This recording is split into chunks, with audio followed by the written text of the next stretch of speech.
السلام علیکم ورحمۃ اللہ وبرکاتہ۔ عزیز طلباء و طالبات، جیسے کہ آپ جانتے ہیں کہ آج ہم حیدر علی آتش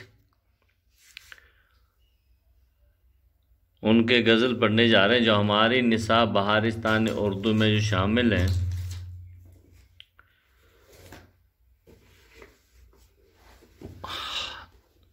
آج اسی پہ ہم بات کرنے کی کوشش کریں گے۔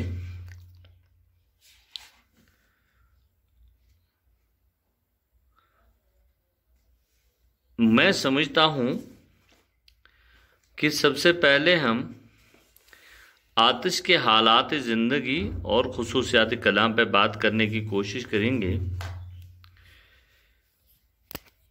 چلیے میں لکھ لیتا ہوں حالات و زندگی اور خصوصیات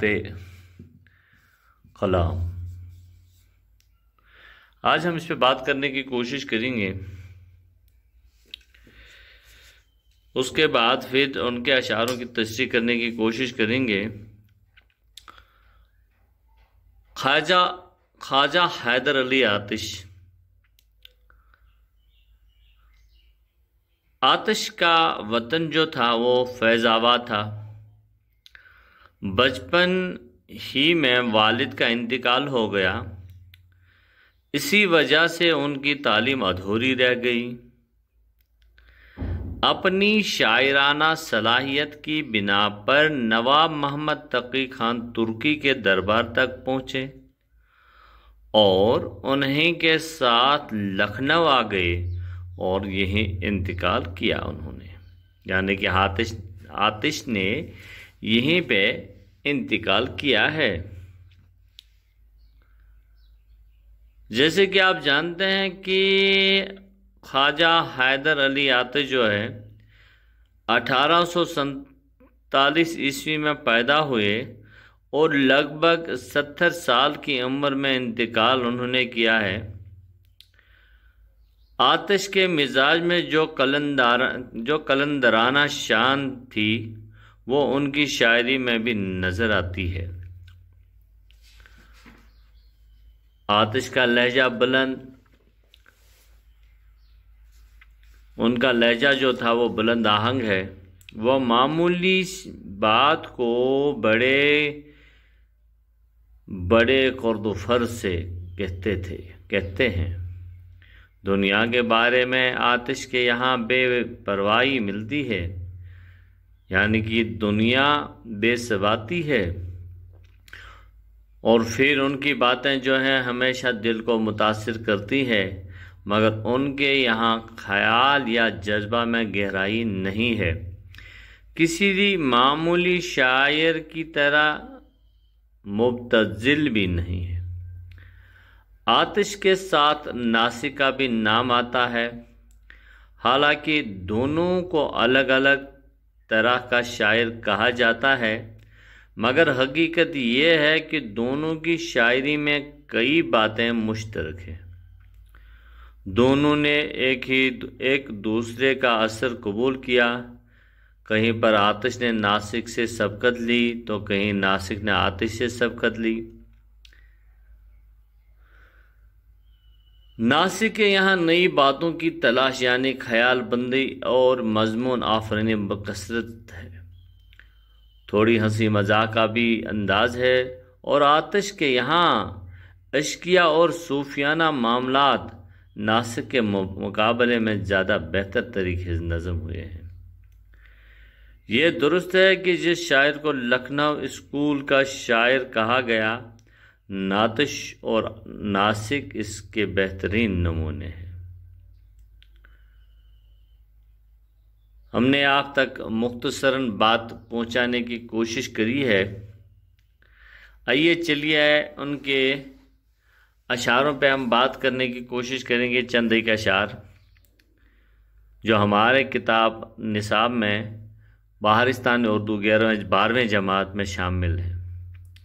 یہ آرزو تھی تجھے گل روبرو کرتے، ہم اور بلبل بے تاب گفتگو کرتے، پیامبر نہ میسر ہو تو خوب ہوا، زبان غیر سے کیا شرح یہ آرزو کرتے، مری طرح سے مہ و مہر بھی ہیں آوارہ،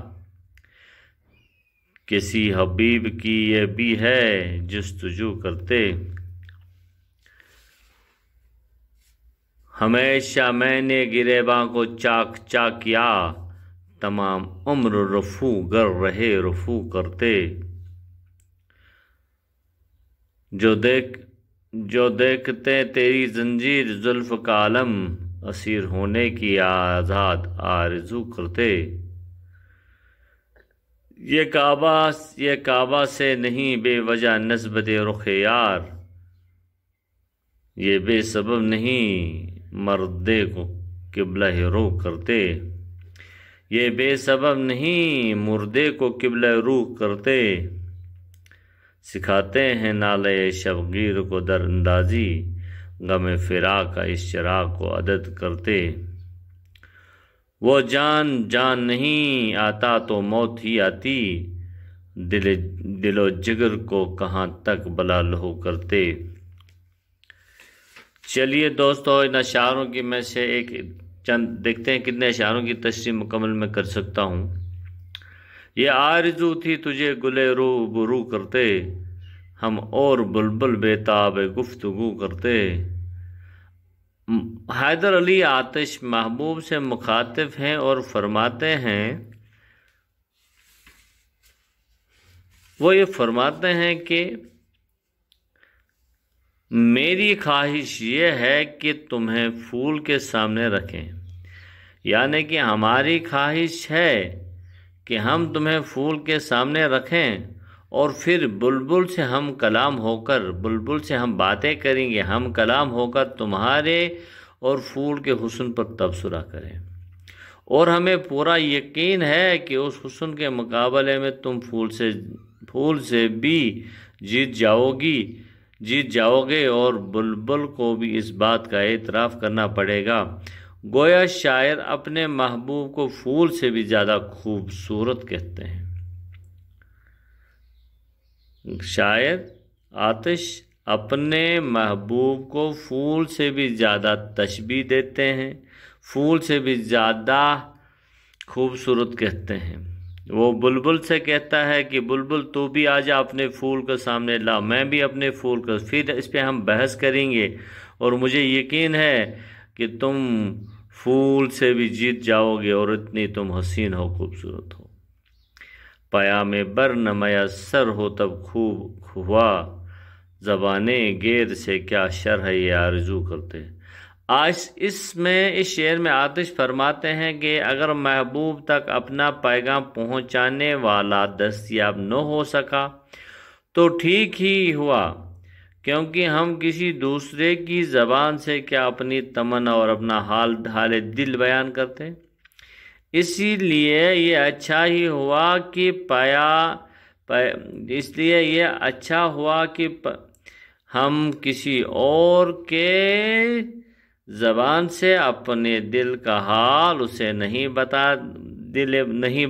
اپنا حال دل اس سے بیان نہیں کرتے، بلکہ اپنے دل کا حال خود ہی بیان کیا جاتا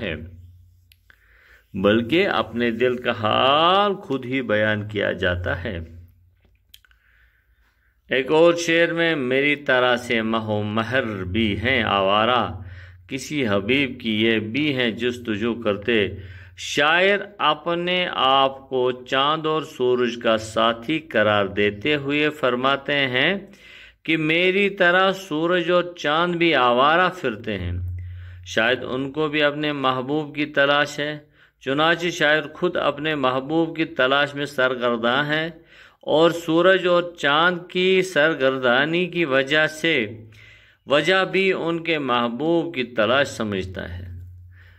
غرض کہ سورج اور چاند بھی اپنے محبوب کے لیے آوارہ پھرتے ہیں، وہ اپنے محبوب کی تلاش میں ہے، اور یہاں پر شاعر بھی خود اپنے محبوب کی تلاش میں ہے، اسی لیے انہوں نے سورج اور چاند کو سرگردانی کی وجہ سے یہ کہا ہے کہ وہ سورج اور چاند بھی اپنے محبوب کی تلاش میں ہیں۔